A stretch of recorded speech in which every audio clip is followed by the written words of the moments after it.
Masuk ke bagian utama diskusi kita, mari kita bedah sebuah studi pembelajaran mengenai peran krusial pencatatan piutang. Dalam dunia bisnis, piutang bukan sekadar catatan utang pelanggan, melainkan aset yang sangat memengaruhi kualitas laporan keuangan kita secara keseluruhan. Studi ini akan menyoroti 3 aspek penting. Pertama, bagaimana ketepatan pencatatan piutang menentukan tingkat likuiditas perusahaan. Apakah kita benar-benar memiliki dana yang cukup untuk operasional atau hanya sekadar angka di atas kertas? Kedua, kita akan melihat dampaknya terhadap transparansi laporan keuangan. Dan yang ketiga, bagaimana pencatatan yang rapi menjadi fondasi utama dalam manajemen risiko kredit. Tujuannya jelas, agar kita bisa memastikan bahwa setiap penjualan kredit yang dilakukan tetap terkendali dan tidak membahayakan kesehatan finansial perusahaan dagang kita. Setelah melihat gambaran besarnya, mari kita definisikan secara teknis.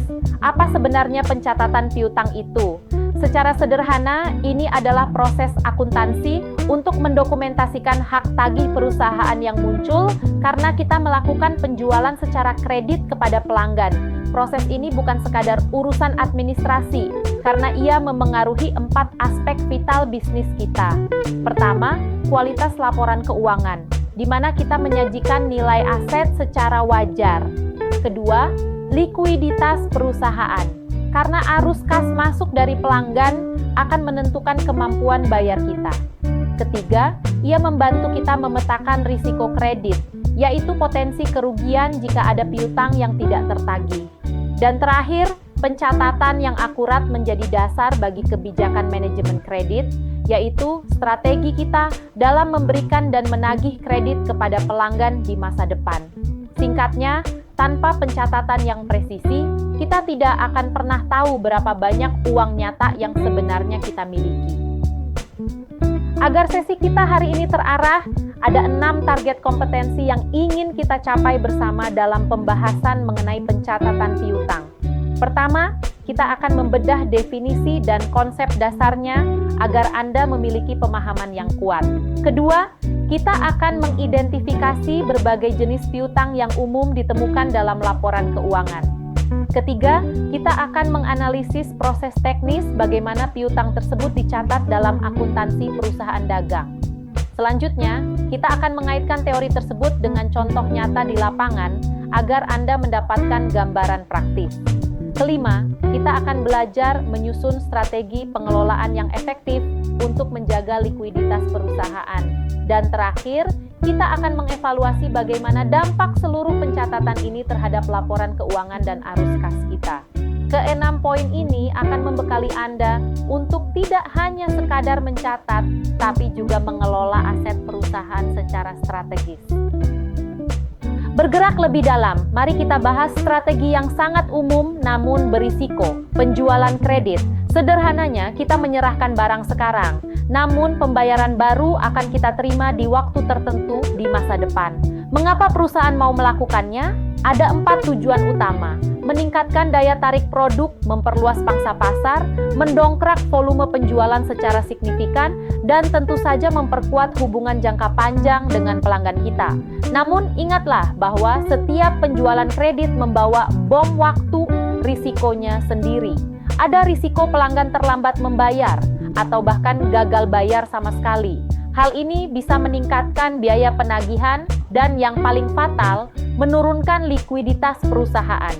Itulah sebabnya, memiliki kebijakan kredit yang sangat jelas bukan lagi pilihan, melainkan keharusan untuk menjaga kelangsungan bisnis.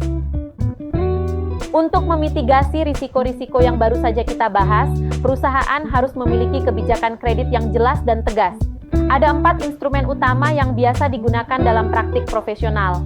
Pertama, penetapan batas maksimal kredit, di mana kita menentukan plafon pinjaman berdasarkan kemampuan bayar dan riwayat pelanggan. Kedua, penentuan jangka waktu pembayaran yang sangat jelas, misalnya jatuh tempo dalam 30, 60, atau 90 hari. Ketiga, kita bisa memberikan insentif berupa diskon pembayaran cepat bagi pelanggan yang melunasi utangnya lebih awal dari jadwal. Dan terakhir, Harus ada prosedur penagihan yang sistematis untuk menghadapi piutang yang sudah lewat jatuh tempo.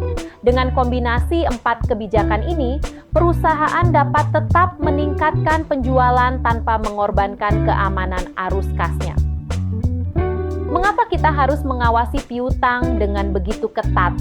Pengelolaan piutang bukan sekadar menagih janji, tapi merupakan proses strategis untuk memastikan keberlangsungan hidup perusahaan melalui 4 tujuan utama. Pertama, tujuannya adalah mempercepat penerimaan kas. Kita ingin aset yang terkunci di tangan pelanggan segera kembali menjadi dana segar. Kedua, untuk mengurangi risiko piutang tak tertagih dengan meminimalkan potensi kerugian akibat pelanggan yang gagal bayar. Ketiga, pengelolaan yang baik akan menjaga stabilitas arus kas, sehingga operasional harian seperti membayar gaji dan pemasok tidak terganggu. Dan terakhir, ini adalah upaya meningkatkan efisiensi operasional melalui proses administrasi dan penagihan yang optimal. Dengan menguasai 4 pilar ini, kita memastikan bahwa penjualan kredit tetap menjadi keuntungan, bukan beban bagi perusahaan.